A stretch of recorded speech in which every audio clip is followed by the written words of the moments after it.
What up, reader fam? Today I am doing the Finally Fall book tag, even though it doesn't feel like fall outside and I'm currently sweating in this sweater. But hopefully if I do this like Finally Fall book tag, it'll kick the weather into gear and it'll actually feel like fall outside. Fingers crossed. I will leave a link down below to the original creator's video, go check that out. But it is time to talk about all sorts of fall time goodness. Let's go. In fall, the air is crisp and clear. Name a book with a very vivid setting. I have to go with Six of Crows for this one because Leigh Bardugo is a freaking queen when it comes to world building. When I read her books, I am completely transported to the place she's writing about. When I was reading this book, I felt like I could smell the air and I felt like I could hear the sounds of Ketterdam. It was nuts. Like, talk about being good at world building. It's just a world that she's built up in a way that when you're reading about it, it feels like you're reading about a real place and about real people. It's such a crazy experience. Nature is beautiful, but also dying. Plot twist! Name a book that is beautifully written, but also deals with a heavy topic like loss or grief. I literally cannot not pick A Monster Calls by Patrick Ness. It pairs beautiful writing with beautiful pictures. I don't really want to say what the theme of this book is and kind of what it explores because I feel like it's a really big spoiler for this story and I want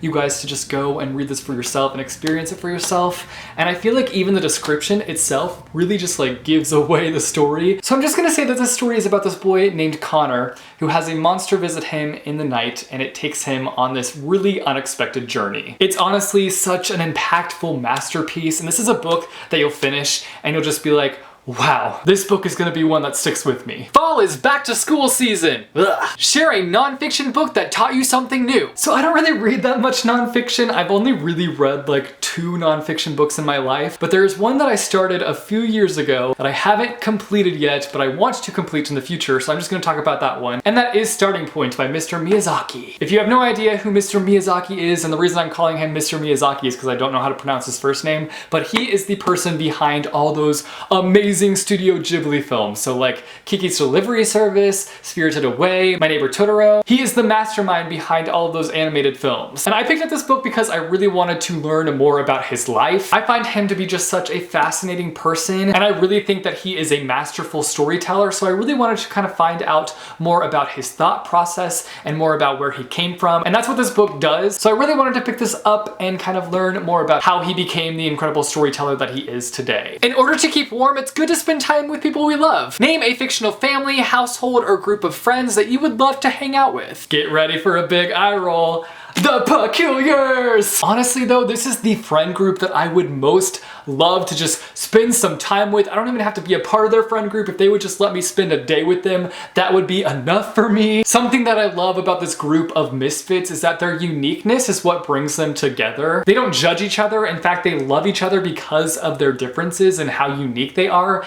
And who wouldn't want a friend group like that? I want a friend group like that. Friends who fully accept you for who you are. Goals!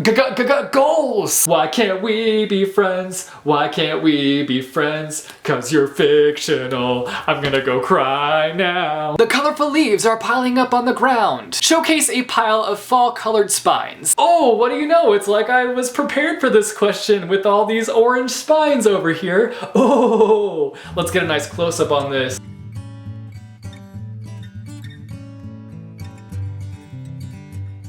Fall is the perfect time for some storytelling by the fireside. Share a book wherein someone is telling a story. For this one, I'm going with Fangirl by Rainbow Rowell, and the storytelling element that comes into play with this book is that Kath actually writes fan fiction online. So she writes stories about a story and puts it online and tells stories that way. Yeah, I just answered that in a really complicated way. I'm sorry. The nights are getting darker. Share a dark, creepy read. For this one, I'm going with The Call. So this story is about these kids who spend their whole lives training for the call. And basically what the call is when they're transported to this world where there are fairies and they're basically just like fair game and they have to like try to survive, and the fairies are like brutal and violent and like basically just trying to kill these people that have been transported to the fairylands. It's crazy, it's nuts, it's brutal. Fairies are already pretty dang creepy, but this takes fairies to a whole nother creep level. The creep factor is intensified. I do the creep. I do the creep. I do the creep. The The days are getting colder. Name a short, heartwarming read that could warm up somebody's rainy, cold day. For this one, I'm gonna go with Everyone's an Alien When You're an Alien Too. This is a graphic novel style story, so it's told with lots of pictures. This story is about this alien who doesn't really fit in with all the other aliens, and one day he is sent to Earth to kind of do some research and learn more about Earth, and in doing so, he really finds himself and finds that he's more accepted on Earth and that he fits in more so there. And it's really just such a heartwarming read because throughout this story you kind of watch as the alien begins to find himself, and you also see him in this place where he doesn't belong at all, and it's just really nice to see him come to Earth and seeing how he just finds that there are other people out there like him who are just as unique and different as him, and kind of seeing him finally feel accepted somewhere. It's just a really nice, heartwarming read, and I definitely recommend it. Fall returns every year. Name an old favorite that you'd like to return to. For this one, I am going with the Infernal Devices trilogy. This is a trilogy that I've been wanting to read the second that I finished it because it's that good. It's so good. The characters, the setting, the overall plot, I'm trash for it. I'm literal trash for it. There are graphic novel, more so manga adaptations of the Infernal Devices, and I really want to get them and read them. I think it'd be a great new format to read this story in, and I'm getting all giddy thinking about this trilogy because it's just so great, and I took forever to read it, but I'm so glad that I finally took the leap of faith and read this trilogy because it's honestly one of my favorites now. It's so good. So if you're feeling hesitant like me about this trilogy, drop the hesitation and hop on into this book. You won't regret it. Fall is the perfect time for cozy reading nights. Share your favorite cozy reading accessories. For this question, I'm gonna go with a nice cup of warm coffee. There's totally coffee in this mug right now. Lies! I've been exposed! Exposed! No, but honestly, I don't even need it to be fall to want a coffee while I'm reading books. Like, this is just a necessity when it comes to reading. If I'm reading a book in one hand, I've got to have a coffee in the other hand. It just goes hand in hand here, okay?